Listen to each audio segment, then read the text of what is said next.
Гульзина Мадраимова, акушер-гинеколог, психолог.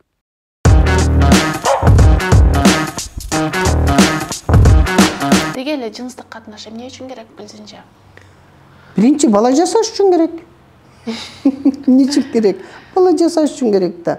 Бул деген малда да бар, адамда да бар, баарында эле бар. Мен кээде айтам, адамдар мал болгусу келип баратат, мал адам болгусу келип баратат деп карасаң, кичинекей кыз кетип баратат, башына карышкырдын эмесин тагып алып, же медвежоноктукун тагып алып, маскасын башыначы, же коёндукун тагып алып, анан карап күлкүң келет. Анан мисалы үчүн уходдо деле. Просто ошол жыныстык катнаш сураган себеби, анын максатын унутуп баратышкандай да, көпчүлүк аны сексуалдаштырып, ошол эле реклама, фильмдерде бала жасоо эмес, башка форматта колдонуп жатпайбы? Ошо туура эмес да, бала жасоо үчүн. Сексуалдык бири-бирин жыныстык канааттандыруу бул жылуу сөзүң деле, жакшынакай мамилең деле, кучактап койсо деле, өзүнө кызып койсо деле, мунун бардыгы эле жаштарга жарайт да. Мен кээде ойлойм, мал насколько грамотный экен, мал, допустим, эгерде малдын боюна болгон болсо экинчи эркек жолобойт ага. Это безопасность. А бизде боюнда бар аялдар воспалениясы бар үчүн, проблемасы бар үчүн, эркек аялдын боюнда бар экенин унутуп калган үчүн осложнение төрөр алдында каканагы жарылып кетет, чала төрөп коет. Мынтип анализдеп туруп, отургузуп сурап баштасаң, баары после половой контакт. Осложнение болду дейт да.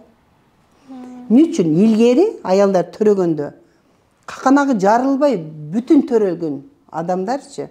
Ошо мен даже билем да, бала кезимде бизде роддомго часто барат элем, себеби апам роддомдо иштейт эле. Каканагы төрөлгөндө элестет элем да, оболочкада бала төрөлөт эле да, бүт-бүтүн.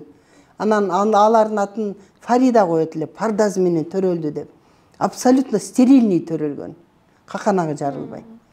Или в крайнем случае бала уже полный ачылгандан кийин анан гинекологдор өзү каканагын жарып, суусун чыгарып, анан баланы төрөтүп алчу эле да. Азыр биздики суусу баягы төрөткө жакындабай туруп эле суусу кетип калып, бала чалажан болуп калып атпайбы?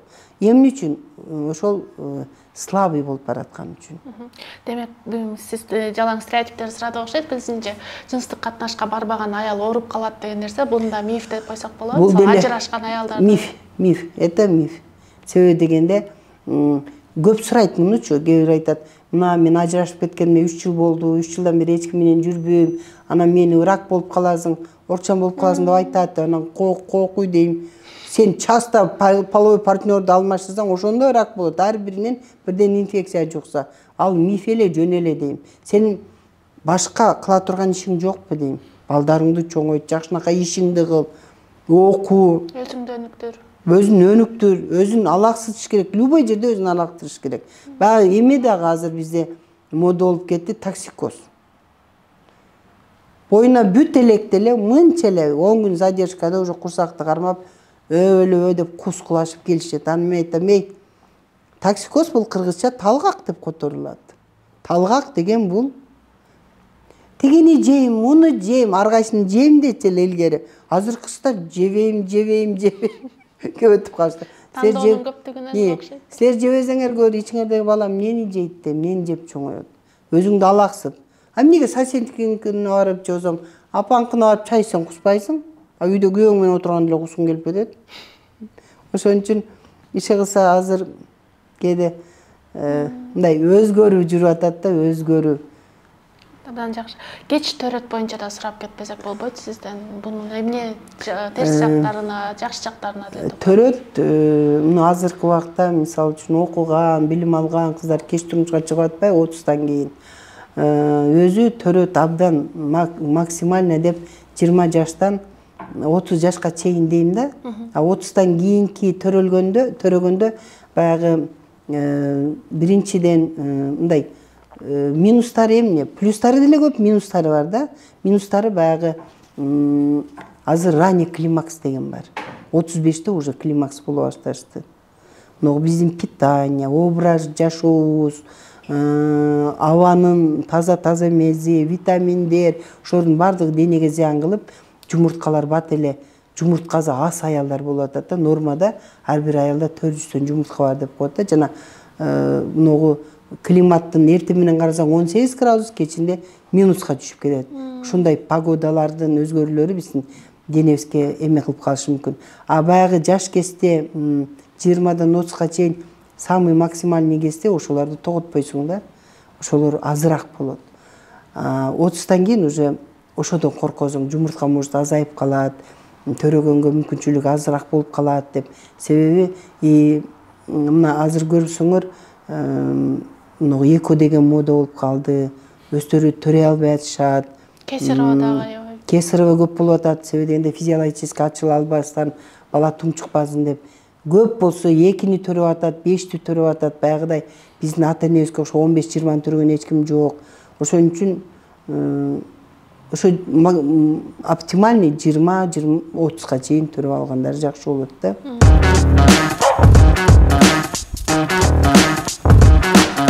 Сизден дагы бир нерсени сурап кетпесек болбойбуз. Гүлсинже, жакында эле биздин сайтка бир окурмандан кат келип түштү. Мындай окуялар сизде көп эле болот болуш керек. Нике түндө кыз чыкпай калдым, мен эч ким менен болгон эмесмин, бирок күйөөм мени таштап эл алдында шылдың кылды депчи. Анан деги эле ушуга сизден дагы бир чекит катары жооп алгыбыз келди. Кыздык деген сөзсүз түрдө канаш керекпи? Жок. Сөзсүз түрдө канабайт. Азыркы кыздарда менин статистикам, это менин гана статистикам, потому что мен жаш кыздар менен иштейм, болочок энелер менен иштейм. Мага 80% турмушка чыгып элек кыздар келишет. Ошолордун каждый третийинде, каждый пятыйында кыздык жок. Эмне себептен жок? Ал бирөө менен жатып алгандан эмес. Анатомически бузулуп калган, анатомически разрушаться этип калган, травмировать этип калган себептери 99 дейм. Себеби илгеркилер билген, кээ бир кыздардан кан чыкпашын. Ошон үчүн жума күнү төрөлсө кан чыкпайт экен деп коюшкан. Ал дагы стереотип да баягыдай эле. Анан жума күнү ким төрөлсө жазып алышып, жума күнү төрөлүпмүн деп истерик болгон. Жок, андай эмес. Просто илгери деле чыкпай калганда ошентип бир айтып атам го, ар бир нерсенин өзүнүн жообу болгон да. А чындыгында кан чыкпай калат качан? Кан чыкпай калат биринчи жыныстык түнүндө. Эгерде размери чоң болсо, ал энези билет, энезин өзүндө деле ошондой болсо, кыздан шексинип, кыздан сураш керек да. Эгерде кызы кичинекейинде травма алса, травма, допустим, бир эле травманы айтып көрөйүн. Садикте болгон көп жыл мурда окуя. Ал кыз менде учетто турган үчүн кыз мага көтөрүп келген да. Садикте жанагындай песок төккөн жерге кыз аттап өтөм деп отуруп калат жыгачка. И травма болуп, анан 3-чү детскийге алып барып жардам бергенбиз. Дагы бир случай болгон, жөн эле ойноп атып столдун кырына урунуп алып, кан кетип калып, момундай гематома менен келишкен. Это травма. Травма кээде кичинекей балдарда, вот начиная 2 жаштан бир 8 жашка чейиндай бала түшүнбөстөн колу менен травмирует. Качан? Артында, допустим, кир жеп, анан чучок курт деген бар. Азыр дек вообще глистов деп коебуз. Мына эхинокок, аскарида, апистархоз деп тим эле 99 глистный инвазиялар бар да. Ошолорду текшердесең, дагы эле ата-энеңизге да текшербейт. Тазалыкына колду жууганды үйрөндүк, ковид маалында деп кайра өзүбүз эме кылып атабыз. Ошол глисттер бала баягы ойноп жүрүп жейт да тамакты колду жуубай. Ошондо чучок курттар чыгат. Чучок курт чычкан тешиктен чыгып туруп, кыздык тешикке кирип кетет. Түндө чыгат. И түндө бала байкабастан колун салып, айырып салышы мүмкүн. Көбүнчө ошодон кетет. Көбүнчө ошондон инвазивный вульвиттен. Азыр энелер түшүнүп калды. Азыр энелер 2 жашар, 1 жашар, 5 жашар кыздарын уже алып келе башташты. Мына былтыркы жылы мага 2 пациентим келди. Мына эссе калчуларда бири 7 жаштагы кыз. 7 жаштагы кыздын энеси алып келди. Өзүнүн апасы Америкага кетиптир дагы. Кары апасына калтырып кеткен экен. Кийин өгөй атасы үйлөнүп, өгөй энеси мага келип алып айтып атат да, ушу кызым дейт, бети сидик чытанат. эмне үчүн түшүнбөйм, көрүп бериңизчи деп. Көрсө тиги кычышкандан кол менен кармалап бетсетин кармап коет экен да. А когда ачып караганымда спайк болуп калыптыр. Ошо выделениянын көптүгүнөн 7 жашар кыздыкы жабышып кетиптир. Бир жумалап дарыладык. Ошол эле ошондой случай 1 жаш 3 ай кызды алып келди. Энеси Турцияда иштейт экен, 3 айында чоң апасына калтырып кетет. Чоң апа достаточно уход кылганды билбеген, бөйрөгү ооруп атат, кызың чыңырып атат деп алып келиптир. Дагы жабышып кеткен да. Баягы выделение келип өтүп, жаш баланын денеси жумшак да. Раздражение болуп баягы жабышып кеткенден ачышы ооругандан ыйлайт экен да, зырканып. Ошон үчүн көбүнчө травма келет, кээде кыздар келет.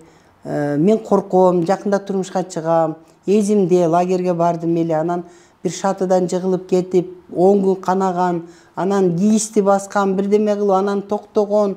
Апаң айттың беле, атаң айттың беле? Жок, эч кимге айтпагам. Потому что кыргыздын кызы 3 жаштан уже билет, уят деген сөздүчү. Бирөө келе атса көйнөгүн узун кылып, 5 жашында уже бүт эзинде, аң сезимде калып калат. 7 жашында билет уже эмне болгонун. Дагы bir причина бизде насилие. Насилияны айтпасак болбойт. Окурмандарга себеби дегенде баягы многу информациялар башталгандан баштап, Instagram тиги болгондон баштап, эл журттан баягы акыл эс сурап, эмне кылам, кантип атам деп жазгандар көп.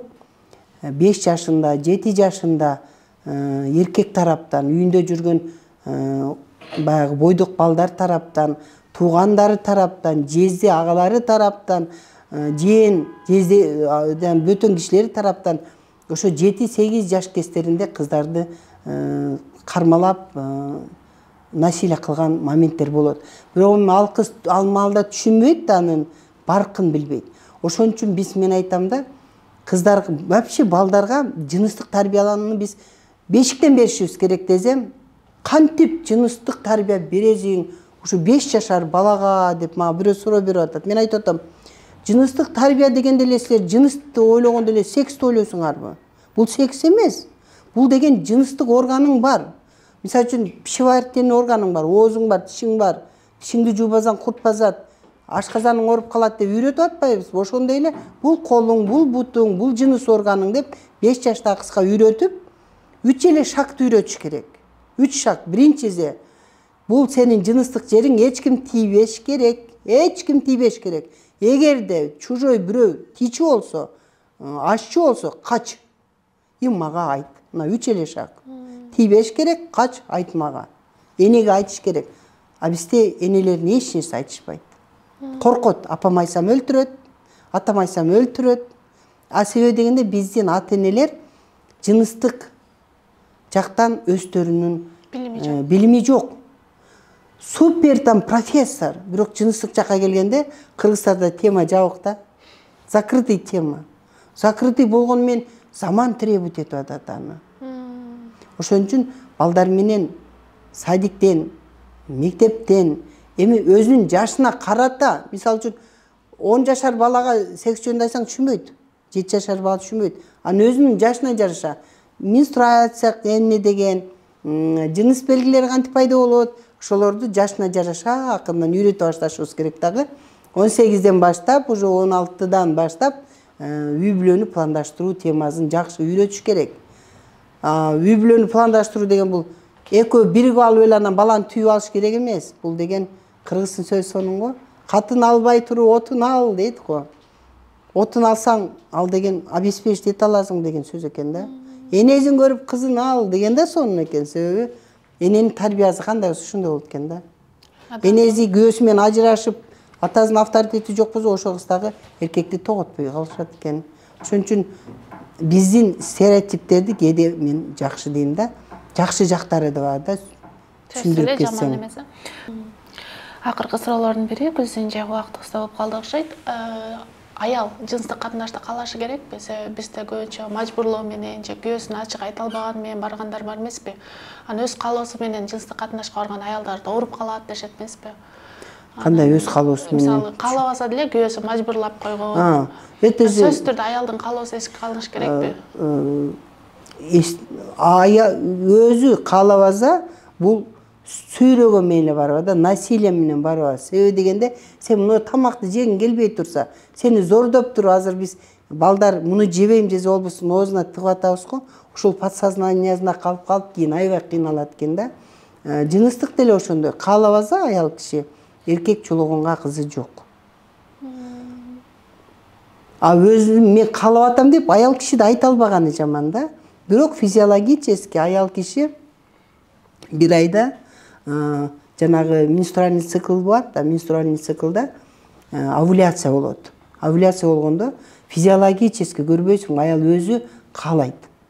Баягы гормон выше болгондо өзү эле кыйшаңдап күйөөсүнө жакшынакай тамак берип, жакшы сүйлөп калат. Ошол маалда эркек ошону билип, сезип эме кылыш керек да. Гормонду көзүнчө мээ башкарабы же гормон мээни башкарабы? Гормон мээнин ичинде да балам. Мээнин ичинде гипофиз кичинекей без бар. Ошол бүт денени башкарат. Мындай жалпак тил менен элге жөнөкөй сөз менен айтсам, биздин денебизде гомеостаз деп коебуз да, суюктук да, бир бизди мындай күлдүрө турган, жакшынакай жүргүзө турган, кабак салдыра турган, нерв кыла турган бүт нерсе бар да. Ошонун бардыгы бир 7 гормон да. Ошону мен жана биздин радугага салыштырам да. Радуганын кыргызча эмне дейт эле? Асан Үсөн. Аса Муса дейби, Асан Үсөн дейби? Ошондо ар бир өң өзүнчө турат го. Биздин денебизде каждый день ошол аралашып атат да, минтепчи. Мисалы үчүн кетип барсаң алдыңа машина өтүп келсе, момкинде денең дүркүрөйт го, ошондо уже башалама могу жерден бөйрөк үстүндөгү без норадреналинди чыгарып баштайт. Сени успокоить эткени. Денең дүркүрөп кетет. Же кечинде келсең күйөөң бакыр өкүр урушуп алса, баягы кыргыздар минтип айтат эле. Гормон действиясын чачым тик туруп, жүрөгүм устап кетти депчи. Ошондо бүт гормондун действиясы да. Абдан жакшы. Чоң рахмат Гүлзинже. Сизди көрүп аткан окурмандарыбыз да сүйүнүп калса керек. Анан подкасттын соңунда сизден бир жакшы кеңеш же сунуш болсун кыз келиндерге. Кыргызымдын кыз келиндери, өзүмдүн неберелерим, келиндерим, эжелерим, сиңдилерим, эмне дейт элем? Кыргыздын урук тукумун улай турган бизбиз, генофонду бизбиз. Биз кандай балдарды жаратсак, кыргыз көп кылым жашайт да, кыргыздын аты көп кылым жашайт. Ошон үчүн ар бир үй бүлө баланы пландаштырганда ойлонуп, салмактап, кеңешип, аябай түшүнүктүү болуп туруп, анан ушу балдарды келечектеги мыкты гений, кыйын балдарды жаратсаңар. Анын үчүн эмне кылыш керек? Жөнөкөй эле ден соолугуңарды Алладан аманат болгон биздин 12 мүчөсүн аманчылыгын биздин өзүбүзгө берген. Ушуну кара, сага аманат деп. Көп жылдар бою, 70 жыл бою биз ошону, мен азыркы биздин поколенияны карайм да, мен ден соолугум, сен менин врачымсың, сен жооп бересиң. Сен менин врачымсың, сен барсың, мен аманмын дейсиң. Анан карап, жоопкерчиликти врачка өткөрүп койгон да. Европаны карасаң, жок, жоопкерчиликти өзү билет. Врачка жазылыш үчүн отурат, оорубаганга аракет кылат. Ошон үчүн ден соолукту өзүбүз карайлы да. Ден соолукта болгула, жакшы болсун. Акылдуу эстүү балдарды жараталы. Биздин балдар бизден 2 кадам алдыда жүрүшсүн, акыл эстери менен. Абдан сонун. Чоң рахмат Гүлзинже.